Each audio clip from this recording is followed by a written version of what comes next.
We start tonight with the trial that has eyes across the country focused on central Illinois. The jury has been deliberating the fate of former Sangamon County Deputy Sean Grayson. They've been doing this since around 11:30 this morning. WCIA 3's Amanda Brenning is live from outside the courtroom now. Amanda, give us an update.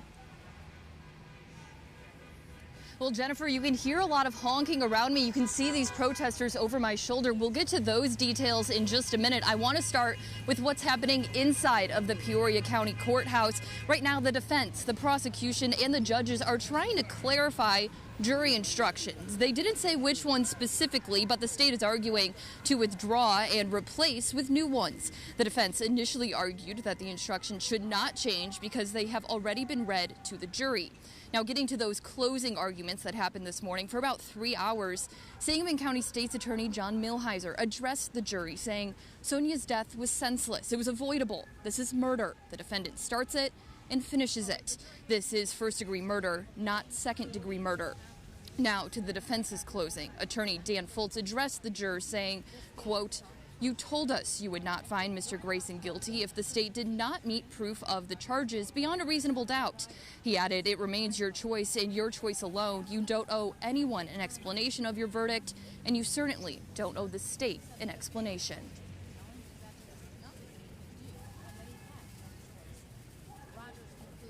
Amanda, what are the jurors' options today? Now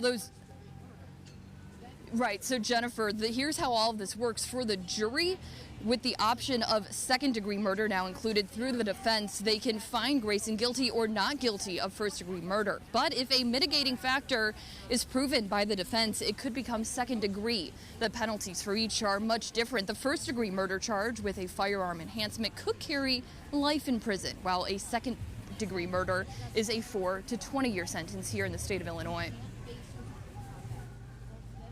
So what does the prosecution have to prove, Amanda? Jennifer, let's start with those first-degree murder counts. It has to be proven without reasonable doubt that Grayson, quote, without lawful justification and with the intent to kill or do great bodily harm to Sonya Massey, personally discharged a firearm striking Sonya Massey, therefore causing the death of Sonya Massey. That's count 1. Now to count 2, that has to be proven that, quote, without lawful justification, Grayson personally discharged a firearm striking Sonya Massey, knowing said act would cause the death of Sonya Massey.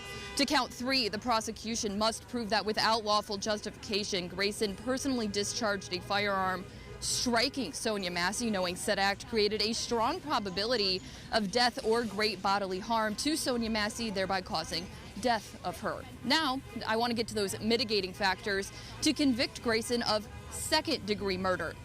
The jurors would first have to find him guilty of first-degree murder, and if they find there is a mitigating factor, then they could opt for the lesser count of second-degree murder. So in essence, second-degree murder is where a person uses deadly force under the mistaken belief that they had to, but that belief was not reasonable.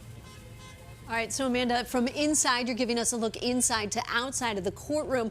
There have been protesters out there supporting Massey, so there have also been law enforcement officers. Give us a picture of what's happening outside.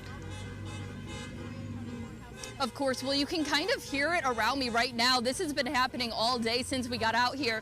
As cars drive by, these protesters supporting Sonya Massey are asking them to honk if they support Sonya Massey. So that's happening here on the ground. Also on the ground, law enforcement members from multiple agencies have been patrolling the area to keep everyone safe. But if you look up, you can see in video, law enforcement agencies have also been on top of buildings watching the area as well. Sheriff Watkins says here in Peoria County, we have had a large presence every day due to not knowing how many people are showing up to gather outside. So I asked one of the protest organizers about that. She says that she's not only noticed the large presence, but she appreciates it. In fact, she says the group collaborated with law enforcement months leading up to this moment. I knew exactly where they were going to be. I knew what would be out here, and so I was prepared for it, and we've been fine. They've been great, actually, making sure that we had everything that we needed and that we're safe. She is one of many continuing to rally outside of the trial. She and others have been here every day since the beginning last Monday. And when I asked her why, she says they wanted to create a sense of family for the Masseys visiting. She also wanted to provide a positive outlet for people throughout the trial. Now, the jury is still deliberating inside. Our Brandon Morano is in the courtroom taking notes. We are expected to hear from legal teams here whenever that verdict comes out. Could be tonight, could be tomorrow. We are awaiting any information, and as soon as we get that, we will update you on air and online at WCIA.com. For now, reporting live in Peoria, I'm Amanda Brennan, WCIA 3, your local news leader. Amanda, will be right back to you when that verdict comes out, if it does today. Thank you so much.